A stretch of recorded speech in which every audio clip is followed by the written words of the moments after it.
الحمد لله إن الحمد لله كما ينبغي لجلال وجهه وعظيم سلطانه حفاظুল কোরআন বাংলাদেশ হাটহাজারী উপজেলা কর্তৃক আয়োজিত আজকের এই পুরস্কার বিতরণ অনুষ্ঠানের উপস্থিত সদর এজলাস উপস্থিত আছেন অত্র মাদ্রাসার বিশিষ্ট মুরব্বী এবং প্রতিষ্ঠাতা আমাদের নানুপুর ওবাইদিয়া মাদ্রাসার শাইখুল হাদিস হযরতুল আল্লাম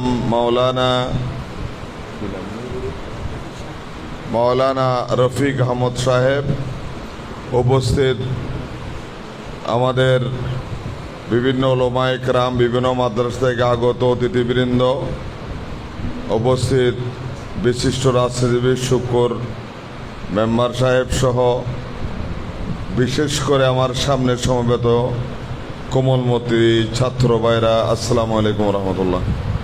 মাগরিবের নামাজের সমতাবসন্ন নামাজের পূর্বে মনে হয় আমরা আর পুরস্কার বিতরণে যেতে পারবো না, অতি সংক্ষেপে আলোচনা করছি। আপনারা সকলে জানেন রাসূল সাল্লাল্লাহু আলাইহি ওয়াসাল্লাম বলেছেন, খায়রুকুম মান তাআল্লামাল কুরআন ওয়া আল্লামা, তোমাদের মধ্যে উৎকৃষ্ট ব্যক্তি যে হলো কোরআনের তালিম এবং তাআল্লুমের সাথে সম্পৃক্ত। তো তোমরা আজকে যারা আমার সামনে আসো, তোমাদেরকে বলবো, তোমাদের মতো আমরাও ছোট ছিলাম, আমরা হাফেজ হইতে পারিনি, তোমরা সকলে হাফেজ হয়ে গেছো। সকলে বলো আলহামদুলিল্লাহ, আরো জোরে আলহামদুলিল্লাহ। আজকে তোমরা সারাদিন প্রতিযোগিতা অংশগ্রহণ করেছ, তোমাদের মধ্যে বিশ্বজয়ী তাকরিম এখানে জন্মগ্রহণ করতে হবে। সকলে বলি ইনশাআল্লাহ। তাকরিম সহ অসংখ্য হাফেজ আন্তর্জাতিক পরিমণ্ডলে বাংলাদেশের মানচিত্রকে সারা পৃথিবীর বুকে পরিচিত করে দিয়েছে এবং তারা বাংলাদেশে যেমন দামি, কাল কিয়ামতের ময়দানে সারা পৃথিবীর মখলুকাতের সামনে তারাও দামি হবে।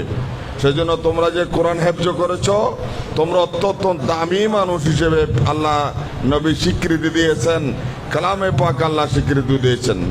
তাই তোমাদেরকে আজকের এই প্রতিযোগিতা গ্রহণ করার জন্য আমি অভিনন্দন জানাচ্ছি।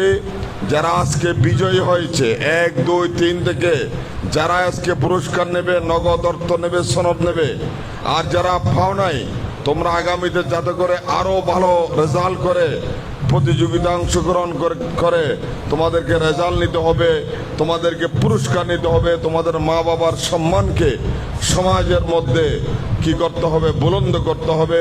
এই প্রত্যাশা রেখে হুফাজুল কোরআন ফাউন্ডেশনের আয়োজন